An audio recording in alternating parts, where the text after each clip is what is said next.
Hello friends, इस video में हम डिस्कस करेंगे illustration number 19। The current ratio of a company is 2:1। एक कंपनी का करंट रेशियो दिया हुआ है। हमें रीजंस के साथ बताना है कि इनमें से कौन से ट्रांजेक्शन में हमारा करंट रेशियो इंक्रीज़ होगा, डिक्रीज़ होगा या फिर चेंज नहीं होगा, नॉट चेंज। फर्स्ट है redeem 9% debenture of ₹1,00,000 at a premium of 10%।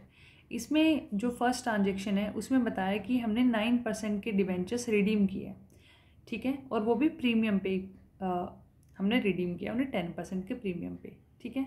तो टोटल हमने जो रिडीम किया उसमें हमने 1,10,000 अमाउंट का रिडेम्पशन किया।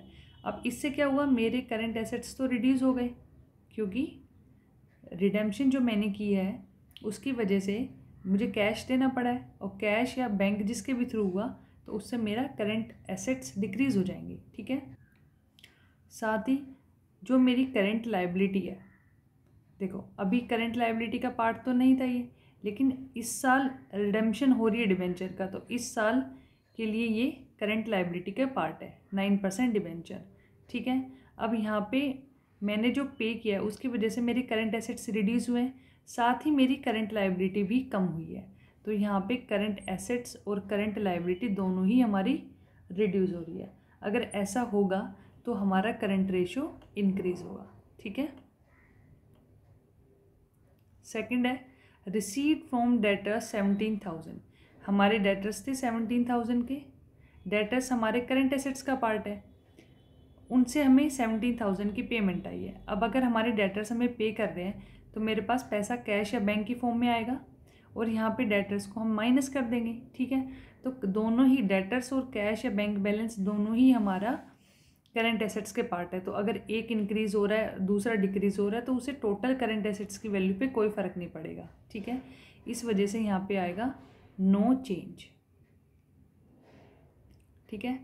फिर थर्ड है issue 2 lakh equity share to the vendor of machinery. हमने एक मशीनरी परचेज की और उसके वेंडर को 2 लाख के इक्विटी शेयर इशू किए। अब जो मशीन है हमारी वो करंट एसेट का पार्ट नहीं है, और इक्विटी शेयर भी हमारे करंट एसेट्स का पार्ट नहीं है, इसलिए जो करंट एसेट्स और करंट लाइबिलिटी है हमारी वो अनअफेक्टेड है, इसलिए इनमें कोई भी चेंज नहीं आएगा। फिर है accepted bills of exchange drawn by the creditor ₹7,000। अब इसमें केस में क्या हुआ है कि हमारे क्रेडिटर्स थे 7,000 रुपीज़ के, ठीक है। उनको हमने बोला कि हमारे जो क्रेडिटर्स थे, ठीक है, इन्हें हमें पैसे देने हैं, तो ये हमारी करंट लाइबिलिटी का पार्ट हो गए। अब हमारे क्रेडिटर्स ने हमारे अगेंस्ट एक बिल ड्रॉ किया है, ठीक है, बिल्स पेबल। अब बिल्स पेबल भी हमारी लाइबिलिटी है, तो बिल्स पेबल हमने एक्सेप्ट किया है, ठीक है। अब एक लाइबिलिटी ने दूसरी लाइबिलिटी को रिप्लेस कर दिया। पहले लाइबिलिटी करंट लाइबिलिटीज़ में क्रेडिटर्स थे, अब क्रेडिटर्स का बैलेंस 0 हो गया तो बिल्स पेबल आ गया 7,000 का। तो यहाँ पे जो हमारी नेट चेंज होगा करंट लाइबिलिटी में वो 0 होगा, इसलिए यहाँ पे नो चेंज होगा करंट रेशियो में, ठीक है। Thank you.